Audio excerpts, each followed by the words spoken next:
Hi,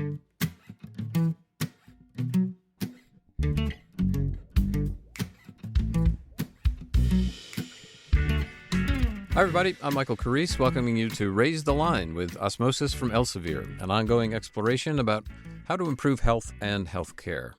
We're marking a couple of firsts on today's episode. In over 420 podcasts, we've never interviewed a goddess before, and we've never had a guest who has won 75 teaching awards. That is the happy situation we face today in welcoming Dr. Linda Costanzo to the show. Dr. Costanzo has been on the faculty of Virginia Commonwealth University School of Medicine for 43 years, where she is currently Professor Emerita of Physiology and Biophysics.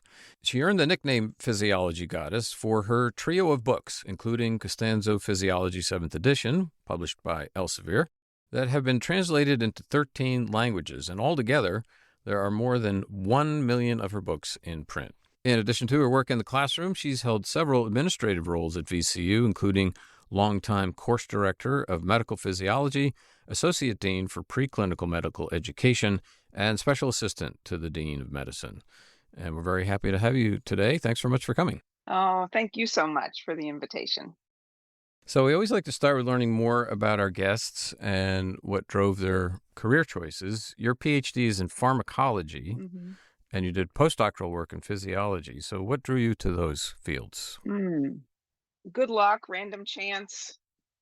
I was a chemistry major in college, worked in a lab at the medical school. I was at Duke as an undergrad, and I got a summer job working for someone named Leon Lack, who happened to be a pharmacologist. I didn't know much about pharmacology at that point, but he worked in the field of bile salts and intestinal transport of bile salts. In fact, he discovered that bile salts are recirculated in the ileum. So I didn't have much of a context for how important that was at the time. But he said, the second summer I was there, what are you going to do with your life? And I knew I wasn't going to be a chemist at that point. And I said, I think maybe I'll stay at Duke and get a degree in biochemistry. And he said, as these great, old school mentors do, no, don't do that. Go to Syracuse. I was down in Durham, North Carolina. Go to Syracuse and work with the smartest person I know. He's just become chair of pharmacology. Said, I'll buy you an airline ticket to go up and meet him. No kidding. And sort of this life-changing thing. I went up and decided to go there and work with this, at the time, the youngest chair of a medical school department of pharmacology in the country, just a real superstar. And he was really a physiologist. Ike Weiner was my mentor, and he was a chair of pharmacology, but really his research was really kind of physiologic. And from there, doing renal physiology with him, knew I wanted to do single nephron, this techniques in physiology, and that meant going for my postdoc to one of the big labs, and I ended up at Cornell that was doing single nephron work and learning those techniques. And that happened to be a department of physiology. And so I just stayed in physiology. So it's kind of just an ordinary story in a way, serendipity, an amazing mentor who did sort of a life-changing airline ticket, Why do you think he knew that would be a good fit for you? Oh, I don't know. Good question. I should have asked him while I could. I did write back and thank him. Yeah. Well, we hear so much in these interviews about the importance of mentors and then sort of paying it back. Have you done that in your career? That's such a great question. And I think about that a lot. I was one of the luckiest people. When I said luck, I really meant it, because I was one of the luckiest people in terms of my mentors. I mean, Leon Lack was one kind of mentor at a very early stage, primitive stage for me. Ike Weiner was a brilliant graduate advisor. As a graduate student, I had to wait in line to get into his office. Wow. Because everyone in the medical school wanted a piece of his time to talk about their projects. He actually became dean of that medical school and then dean of another medical school. And then I went to Cornell and worked with Eric Windhager, who was a totally different kind of mentor, much sterner, but underneath that sternness was a very, very kind person. So I had three great mentors who if I can emulate, for your, answering your question, I think that kind of sets the stage for kind of modeling the mentor that I hoped I could become. And it's a big part of my work is just working with students one-on-one. Yeah, right. You're certainly in a position to do that. So you find yourself in a research lab, and at some point down the road, you have to make a choice about Hmm. getting into medical education at VCU. So, and you describe that in an essay called Am I Bored Yet?, which is a great title. You sort of have to read that. So take us through that decision and why you ended up making the choice you did. Yeah, yeah. So after the postdoc in New York, 5 years, and I was married and had two kids at that point. My husband is also an academic, so we were looking for two jobs in one place, and preferably a medical school. So we got to the two positions at VCU in Richmond, and I was a full-time researcher, doing single nephron work. Everybody who did research taught at some level. That was the culture. And that was the way it was in 1979, 80 when I started there. And I started with graduate students and then medical students. And, one thing led to another. And I love the teaching and I love the balance that it brought to my professional life because the lab is can be a pretty isolating place. Sure. The results are long term, and lots of failures, and that's the research life, which I loved also. But teaching brought that immediate, that proximity to students, the one-on-one, and the opportunity presented itself to move into a leadership role. I was already kind of running the medical physiology course, and Dean asked me to take this big job, and I thought, oh, what to do, and got advice. But in the end, it's the decision you only can make for yourself because it would mean leaving research. That's not a door that would reopen. So it wasn't really a default kind of thing, but rather really kind of an active decision that I, said I got to own this decision if I make the choice. So I decided to take the deanly job, and I got a lot of cheerleaders, among my colleagues, but there was this one person in the department, kind of the department naysayer, that every group has somebody that's grousing around. And he's like, took me aside and said, I want to tell you something. Everybody that teaches eventually gets bored. Like, oh dear, I've just taken this job. And you're like, What did I do? Oh, another life changer. Yeah. What have I done? So the story, I tell the story about then starting to observe all the faculty in the preclinical medical education, trying to learn everything I could about everybody. And I sitting in on his lecture, this naysayer's lecture the next day after hearing this. And, it's a pretty grim, he was a bored teacher who had gone way too long. So that's where the story kind of picks up, and sort of decided that, as much as I wanted to dismiss him and his naysaying, I just couldn't put it out of my mind. And I kind of saw his example and I thought, oh my gosh, is this going to be me? So I started these boredom checks. Check in. Are you bored yet? So that's the title. And so initially I set up really easy tests, and it's like low hanging fruit kind of thing. And I was like, okay, not bored yet, and tell a few stories about different scenarios. And then I sort of recognized that, oh, you are making this way too easy on yourself and you need to go dig deeper. And where I dug was in areas where I just felt very comfortable. I was like, oh, teaching has become very comfortable now. It used to be very hard and I used to worry about it, but now I'm not so worried about teaching some of these topics. And when I dug there, that's where I found it. I said, oh, comfort. That's where complacency, lives also. And complacency is like, that's the next step, right before you start thinking, oh, good enough, that'll do. And there were certain topics that it wasn't everything, of course. It was just a few things where I was like, it's such a dry topic. It's good enough. So I decided if I was going to have a long career in medical education, which it looked like I was going to, I better do something about this. And I sort of concocted as a scheme. I was like, that was just for me, just to get that edge back, that fear of falling short, I would call it, where I would challenge myself in ways that I had nothing to do with anything I did, directly in the classroom. I would just did it to keep myself really humble. It's like, you got, take this really hard case, see if you can dissect it and figure it out. And so that was kind of the story. You sort of created some discomfort for yourself, I think. To create the discomfort. which had been there in the early years. And I suspect that any career, especially a long career, this is something that we're all kind of potentially susceptible to. Is just where that point where comfort becomes complacency and even boredom. And then you're not bringing the joy to the students that, is so part of your whole teaching philosophy. Hmm. Well, on that for a second, because I do want to ask you about additional essays, but you really seem to have a knack for teaching. I was reading about, well, some of the examples you were giving. You seem to be creative. You really seem to connect with the students. Where did all of that come from? Was that just kind of a gift, or how did you learn how to teach?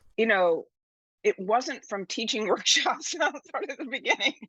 I was like, but have their place and they're handy, the little technique oriented kind of things. I mean, this is, I think, from seeing my mentors and going back to that, other examples, and they would not be the kind of examples you would necessarily, pick up on or talk about. But, they kinds of things I've always remembered.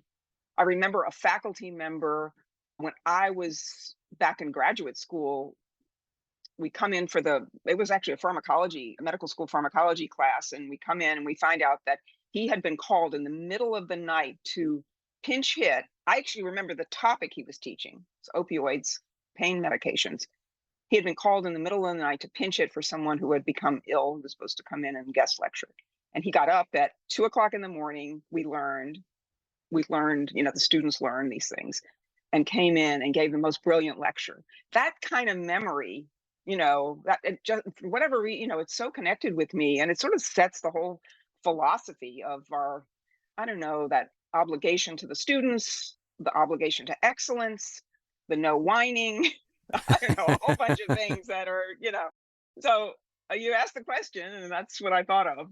So I understand you're going to write some more essays about medical education. Can you give us a preview of some of the topics you'll be covering, and what inspired you to start writing these sorts of things? Yeah. So I've actually published a few. The board is the fourth one, and then I have some others that are cooking, in various stages. And really, it kind of goes back to something we were talking about a bit earlier. That developing that next cohort of new teachers, and I see the need. People like me are not gonna, we're not gonna be around forever, and to really encourage and excite young faculty who wish to teach, have that love of the connection with the students, to really support them in what is going to be, I mean, their personal journey, but it's going to be a long process. It is a long process to really develop into the great teacher that they aspire to be. And I thought, doing something in writing is it's so, it's accessible at any time. And to write, these are personal essays, so they really take kind of a little vignette, a little, a single memory, let's say, and, really discuss kind of the between the lines, I think, aspects of medical school teaching, not the formulaic workshop, here's how you do it, but the kind of things that we all encounter in our personal journeys and common points of crisis. I sometimes think about, where you're teaching, you might give it up. I decided to start, and I wrote, the first one is This Will Never Do. That was published in the American Physiological Society Education Journal. And that is a profile of Eric Windhager, who was my mentor at Cornell, who asked me to teach the medical students. It was the first lecture I ever gave. And it's about the rehearsal that he demanded. I told you he was demanding. It's just me and him. I think that's correct. In the big lecture hall, me at the podium with this lecture I had prepared, and him on the back row, and he held his head in his hands for 2 hours. And I just kept going. And at the end of the 2 hours, he yelled from the back, "Will never do." This will never do. Wow. Yes. Wow, that must have been a tough moment. It was, and then he said, "Tomorrow." So that meant you have to man of few words. Yeah. redo the whole thing. Yeah, we'll do this again tomorrow is what that meant.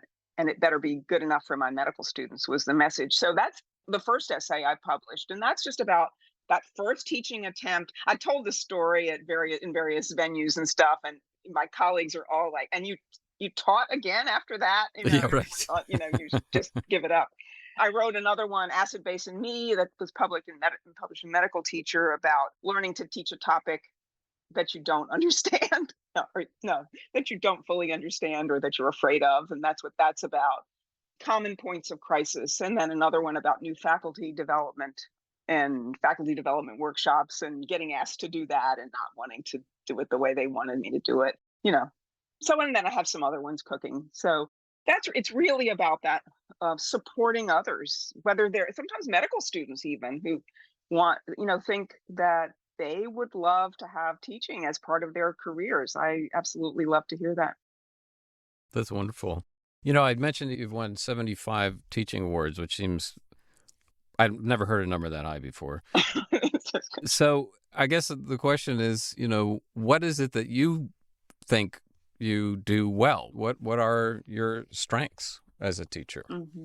And are those the strengths that are being picked out in the awards, or are they missing the boat? Yeah, I don't know. The awards, it's sort of you got to think of the time period. So it's a long time period, and maybe the number is, it's wonderful, and I've been really lucky.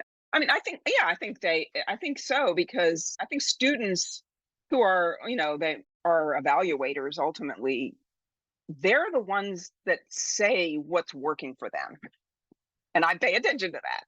And there's something, I guess there's something in my style that just clicks in that way. I'm very organized. I mean, I'm just like probably obsessively organized, and that helps, because I don't like to leave a lot to chance in terms of the overall plan for any teaching exercise. And that allows me then to be kind of spontaneous as well, but not too spontaneous, because I know what the overall structure is. I know what the goals are. And, and I think that works well with most students. Most students, like to see something that's clear, something that's clear. And then it really is so much about the personal connection with students, and just enjoying that, welcoming more of it.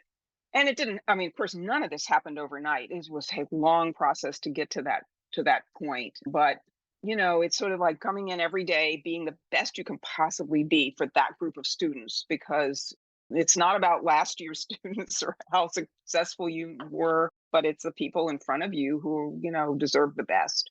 I was driving into work. This was maybe a month ago, and I was going to be giving the last review of the M2 students' renal course, and they were going to have the exam, the next day or something, 2 days.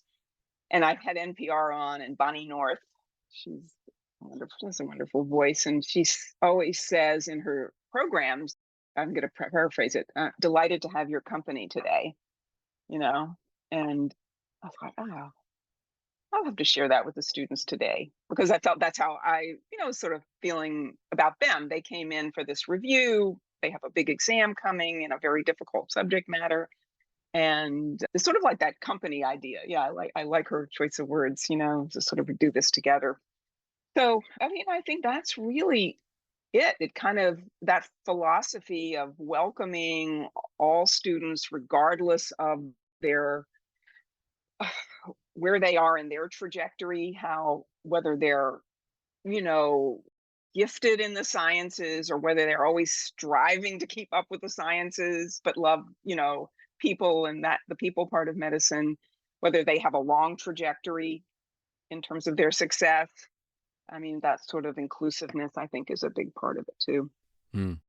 So I imagine there's people listening that are finding this very valuable because they aspire to teach one day. And there also may be people listening who aspire to write a textbook someday. So I do want to get you to talk about that. How do you even approach something as complicated as that? And what are the biggest challenges in writing, a didactic style book? Well, I decided, and the textbook the physiology textbook is published with Elsevier, and I actually chose Elsevier because of the long tradition of didactic textbooks that they have. I thought I wanted to be in that company. That was really the reason. And I was like, yeah. And for the benefit of our audience, you're talking about Gray's Anatomy, Robbins, right? And Robbins. Physiology. I had the great honor to meet Arthur Guyton a couple of times, and he's a legend in physiology. Cecil's Medicine. I should have said the names. And I read the history of W.B. Saunders before I made my decision. That was actually a great book. I don't know if you 100-year history. Oh yeah, 100-year anniversary. Oh, Yeah. wow. Anyway, to tell all the stories of how these books came to be. And that's what I wanted to do, was to write a didactic textbook for physiology, because I saw that there was a need for that and students were craving that. I had previously published the BRS review book, and students were using that as a textbook, which they shouldn't have been doing. I mean, it's fine as an adjunct, to their classes for a review, but not for primary learning. I didn't think, and so I said, oh, there's a need for this. So, it's really the philosophy, is it is written to students and for students. It's not written to impress my colleagues with any, research level physiologic knowledge. I think the tension, just to answer your question, is between keeping that accessibility for students, because that is who it's for, and still maintaining the integrity of the science and riding that line. So I think that probably is the greatest challenge.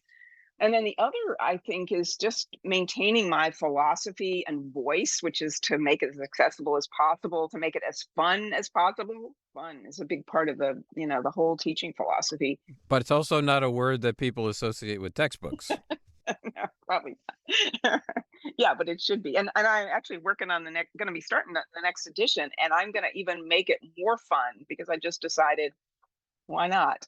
I think it's fun already, but it could, physiology, I mean, it's really the best subject. How does everything work? That's basically in the body. And so, but keeping that voice, but also having my ear to the ground for feedback on what's working, what's not working in terms of student users, and sort of kind of that balance and tension as well. And so this would be the 8th edition you're working on? Yeah. So that's pretty uncommon. So what do you attribute the success of the book to, and are you surprised? I mean, you're, as I said, at 1 million copies in print of all of your books. That's an amazing achievement. I would have never, I had no idea.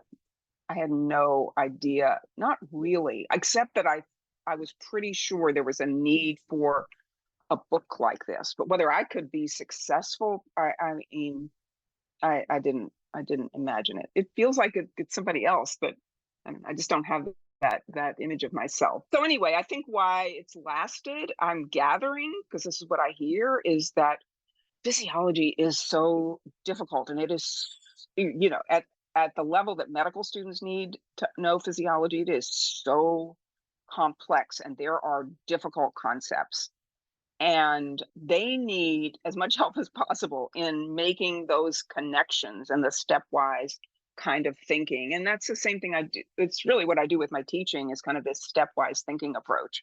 And so I just brought that to a textbook. The challenge for me was to learn all the areas of physiology that I didn't know at that level yet. I had to teach myself. Goodness. And as I taught myself, I sort of saw how I could, teach others. I certainly had the background to figure it out, but I mean, I had to really tackle everything, kind of almost everything that way. My goodness, what a ton of work. So we only have a couple minutes left. We always like to have our guests provide some advice to the students and early career professionals in our audience about how to approach their careers. You're around students all the time. What's your go-to advice? Mm-hmm.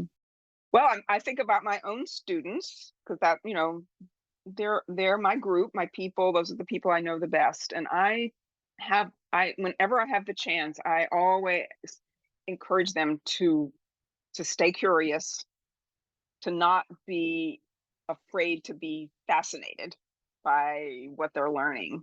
And because I see, the grueling preclinical medical education, it is it's a slog. And then there's step one, the reality of step one, and that incredible focus on all that, on surviving it and on passing step one. But what I would say to them when I have a chance is that is going to be behind you in the rearview mirror before you know it. And everything else lies ahead. And that's going to be up to you, to your own drive and curiosity to keep learning. So that is my true advice.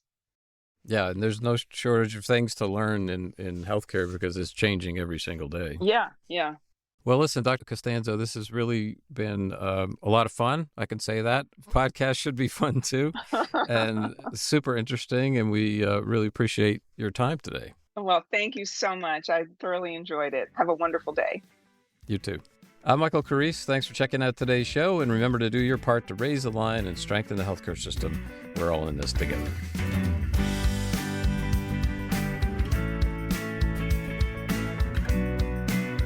If you like this podcast, please share it on your social channels.